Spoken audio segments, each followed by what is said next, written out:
Hello every one, അസ്സലാമു അലൈക്കും. Welcome back to my channel. അപ്പോൾ ഇന്ന് നല്ല തണുപ്പും മഞ്ഞും കൂടിയുള്ള ഒരു ദിവസമായിരുന്നു ഗൈസ്. അപ്പോൾ നല്ലോണം തണുപ്പുണ്ടായിരുന്നു. ആ തണുപ്പ് കണ്ടാൽ തന്നെ ഒന്ന് പൊയച്ചു മൂടി കിടക്കാൻ തോന്നും, അങ്ങനത്തെ ഒരു തണുപ്പായിരുന്നു ഗൈസ്. അങ്ങനെ പറഞ്ഞ് പൊയച്ചു മൂടി കിടക്കാൻ പോയാലേ കുട്ടികളുടെ മദ്രസയും സ്കൂളും എല്ലാം അവിടെ ബാക്കിയാവും.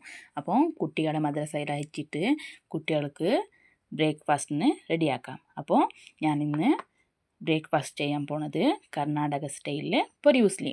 അപ്പം പൊരി ഉസ്ലി ഉണ്ടാക്കുന്നത് നോക്കിയാലോ. ആദ്യം പൊരി ഒന്ന് നല്ലതായിട്ട് കഴുകിയെടുക്കാം, നല്ലോണം കഴുകണം. അപ്പോൾ അത് കഴുകിയിട്ട് അതിനെ ഒന്ന് വെള്ളം ഊരാൻ വെച്ച് കൊടുക്കാം. അതൊന്ന് വെള്ളം ഊരി കിട്ടുമ്പോഴത്തേനും അതിനുള്ള ഇൻഗ്രീഡിയൻസ് ഞങ്ങൾക്ക് റെഡിയാക്കിയിട്ട് എടുക്കാം. ആദ്യമായിട്ട്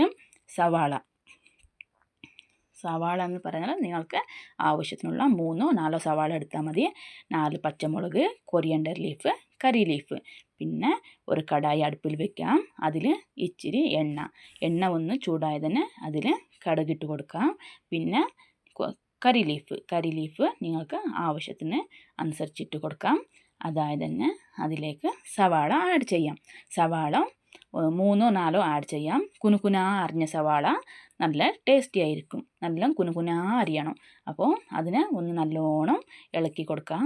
അതൊന്ന് ഇളക്കിയിട്ട് അതൊന്ന് വഴന്ന് വരണം ഗൈസ്. അപ്പോൾ അത് നന്നായിട്ട് വഴന്ന് വന്നാൽ അതിലേക്ക് നിങ്ങൾ അരിഞ്ഞു വെച്ച പച്ചമുളക്, കൊറിയൻഡർ ലീഫ് ചേർത്തിട്ട് നല്ല ഇളക്കി കൊടുക്കാം. അതൊന്ന് നല്ലോണം ഒന്ന് ഫ്രൈ ആയിട്ട് വരുമ്പോൾ അതിലേക്ക് ഉപ്പ് പറഞ്ഞാൽ പൊരിയിൽ ഉപ്പുള്ളത് കൊണ്ട് നിങ്ങൾ ഒന്ന് നോക്കിയിട്ട് കുറച്ച് ഇട്ട് കൊടുത്താൽ മതി. അത് ഇട്ട് കൊടുത്താൽ പിന്നെ അതിലേക്ക് ആവശ്യമുള്ള പൊരി ആഡ് ചെയ്ത് കൊടുക്കാം.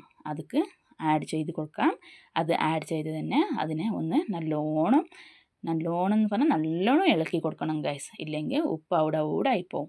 എന്നിട്ട് അതിന് ആവശ്യത്തിനുള്ള തേങ്ങ, ഇതിന് മെയിൻ തേങ്ങ വേണം ഗൈസ്. അതിന് നല്ലോണം തേങ്ങ ഇട്ട് കൊടുക്കുക.